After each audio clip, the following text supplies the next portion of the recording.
Hey everyone, it's Sylas, and this is the patch 14.16 notes rundown here on the FlyQuest LOL YouTube channel. And I apologize in advance, by the way, if any of my enunciations do sound a little bit weird. I have started Invisalign, and I will have this for the next 3 months. So, anyways, moving on to the patch. Does not actually seem like we have a whole lot going on, which is to be expected. We have Split 3 coming up in just a little bit. We have about 4 weeks left for this career stats profile coming up. So we introduced the career stats page because there are a lot of players looking to dive into the nitty-gritty details of their match history. But that was a few years ago, and now we have lots of third-party partners that have created tons of helpful and detailed tools that do a fantastic job and all that other. But as less than 3% of players use the career stats page, we are making the decision to remove it from the client. If you're looking for other ways to view this information, here are some third-party sites that we'd recommend checking out. That's very cool. Champions Azir, base health, regeneration, and armor is increased. Base stats, health regeneration 3.525, base armor is 22 to 25. So this just makes trading against him a little bit harder. The 1.5 HP, so he's basically getting about an auto attack worth of HP per laning phase recall given back to him. That's the way to look at that. Corki, Q mana cost and cooldown is increased. Prosperous Bomb is 60 to 80 at all ranks, so they are hitting his mana. Cooldown 8 to 6, 9 to 7, and so, yeah, I mean, just going up by 1 second, it does hurt his total damage, it does hurt his sustain inside of the lane. All that, totally fine. Okay, Katarina. Q damage is increased. E damage is decreased. R on-hit effectiveness is decreased. As it stands today, the majority of Katarina players are building AP and opting to max Q first, despite Emax and AD on-hit builds being statistically better. In order to better match Katarina to how players want to build her, we'll be shifting some of her power from Emax and on-hit builds into Q-max AP builds. Q Bouncing Blade, 80 to 200, 35% AP, to 80 to 240, plus 45% AP. So they're giving 40 flat damage plus 10% AP. What? Okay. Damage on Shunpo, however, is 20 to 80, now down 20 to 60. So you have to Shunpo. All right, so if you Shunpo twice on 2 different targets, so that damage loss is there. Okay, 40% AD, 25% AP, but still the AP is there. Okay, so your total damage is still up. And now our on-hit effectiveness is now also going to go down by 5% total. Okay, so the Q spam is going up. Shunpo damage is going down ever so slightly, but I guess it doesn't matter, yeah, because of the Q spam and everything. Okay, so that's fine for Katarina. Lucian, passive damage increased, Q damage is decreased. Passive, Light Slinger, 15 plus 15% total AD to 15 plus 20% total AD, so 5% total AD. Now, the thing about Lucian is he builds utility items, so he doesn't actually stack a whole lot of total AD, which means this isn't actually the biggest buff that it would be for some other champions, but it should be kept in mind. Damage, 95 to 215 plus 60 to 120% bonus AD to 85 to 205, so he's losing actually 10% here. Getting 5% total AD on his passive, and he's going to have to weave that multiple times. It's going to, like, really balance out a little bit. But overall, it is a nerf to mid lane Lucian because of the passive. Okay.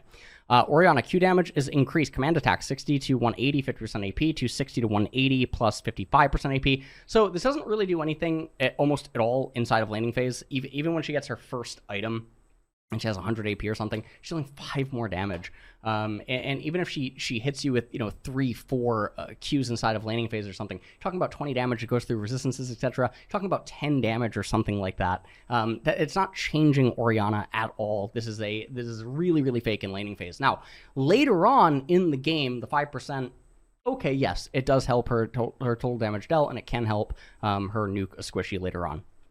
Qiyana, base armor increase, Q damage increase, bonus damage monsters. Oh my god, man. Base armor is going up by 3. Edge of Ixtal, Elemental Wrath damage is going up as well. At rank 1, it's going up by a flat 10, but it's going down by 10 at max rank. But bonus AD is also up by 15%. So actually, no, it's just going to be up entirely. Bonus damage to monsters is up by 25%, so they're making her into a jungler. Bonus on hit damage is 80 to 64, 10% bonus AD, 45% AP. AP doesn't matter. 8 to 40 plus 10%. Oh, okay. Bonus on hit damage is going down. On Terra Shape, R SD S dot. 100 to 300, 10% of target's max health. 100 to 300, 125% bonus AD. instead of 170%. So it's actually losing 45% bonus AD on R. Okay, monster cap damage 500. This one doesn't matter. Okay, so the monster cap damage does not matter at all. This is losing a massive amount of damage. And I mean, I this is getting 15, but like her whole combo is going down in damage, but her harass and lane is going up. Okay. Senna, all abilities except E are adjusted. So they're making her into an enchanter. And what this does is it makes it so that the enchanter Senna, if you guys watched all the stuff that I did with Senna a year ago, especially when I was doing the support challenge and stuff on Korea, I mostly played Senna as the enchanter Senna. And I talked about her in that way. And now with Ivern and all these other champions existing and flourishing right now, and with Abyssal Mask and all this other type of stuff, Enchanter Senna is just going to be so much better. Attack speed growth is going to go down by 2%. Passive absolution, critical strike chance per 20 stacks is going to be down by 2%.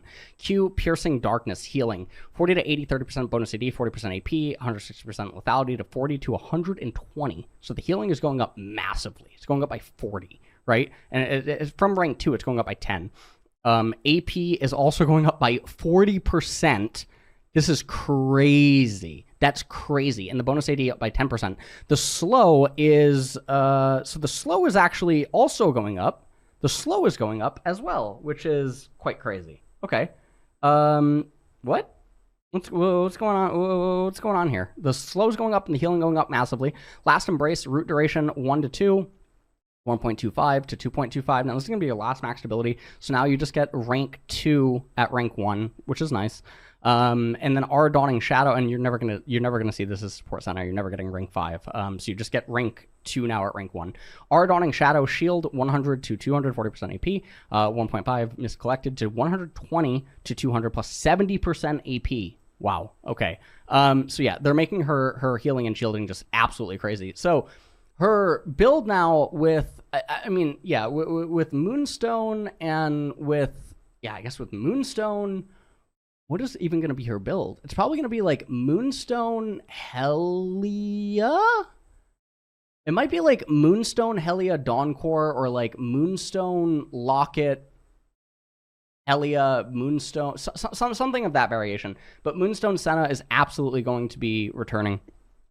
With Locket and some variations. Skarner, base health and attack damage is increased. QAD ratio is increased. Absolutely amazing. Okay, Skarner isn't doing so well, so we're continuing to bring up his ability to tank and scrap with other jungle camps or top laners in the early game. We also want to help out his old Juggernaut style, so we're buffing his AD ratios. Okay, so base health going up by 20. So here's the thing. If you go and look at all of Skarner's recent buffs since his nerfs, and you do the math on a lot of things, he's actually getting back to a similar place here. Base health is going up by a flat 20. And remember, he has ratios with his health and stuff. Base attack damage is going up by a flat 3. Q shattered earth upheaval bonus AD ratio 75%. Okay, huge. So Skarner, totally fine inside of the jungle. Top, probably not as much. Sylas, base health increased. Passive damage increased. W damage is increased. Base health going up by 25.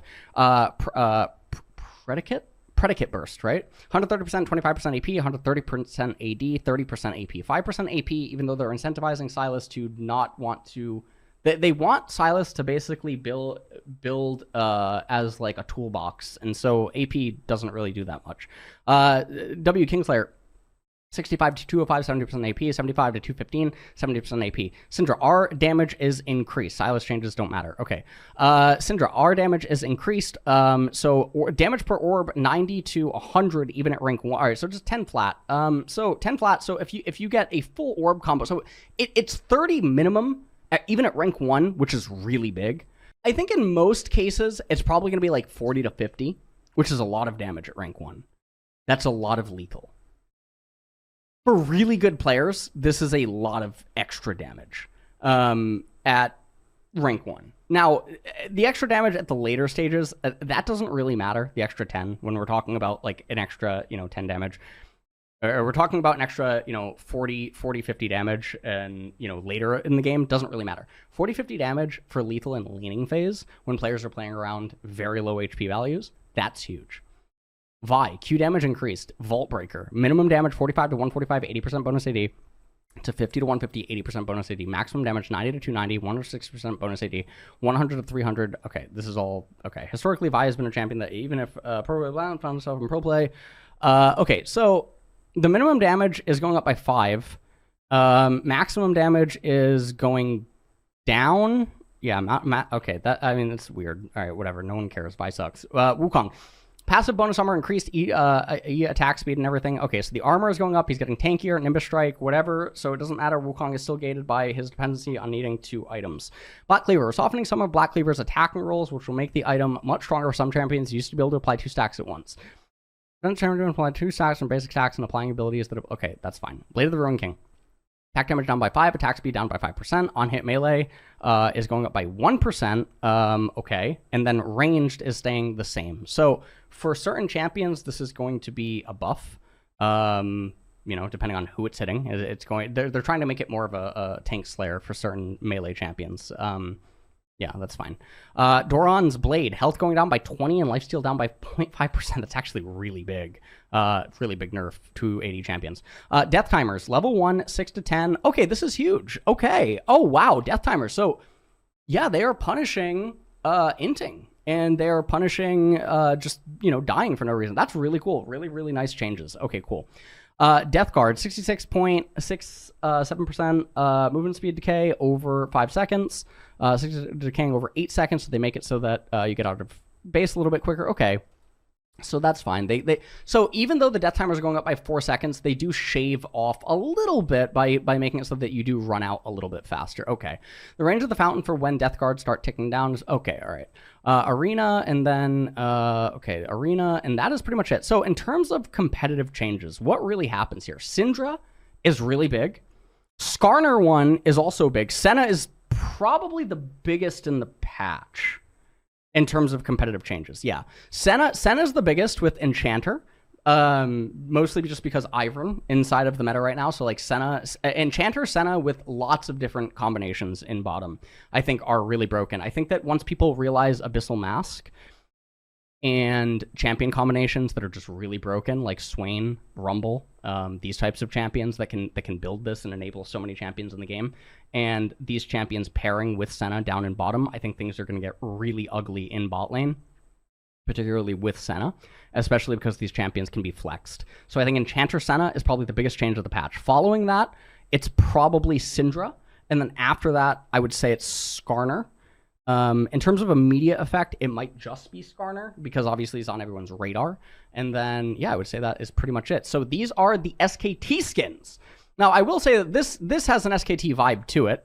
The actual red has the SKT vibe. So this is all fine. This is all fine. The actual red. Now the splat. This is beautiful. This is absolutely beautiful. Absolutely love it. This looks super gorgeous. I will say, though, this kind of doesn't look like Jace in a way. I don't know why this doesn't look like Jace. It kind of looks like an older, buff, jacked, older brother of Ezreal. But, you know, I mean, that's sort of whatever. You know, it's kind of, you know, whatever. But nonetheless, I mean, the Bard Panda thing is actually so cute. The Bard thing is super cool. I mean, this whole skin line is just actually gorgeous when you look at, especially the T1 version of everything. The T1 version of everything looks super cool. So that's it for the patch. That is it, guys. And all in all, just kind of a lackluster patch, and we don't really get any meaningful changes, which is sad. So maybe we get meaningful changes before Split 3 actually starts, but we'll see, because it does not look like it. See you in the next one.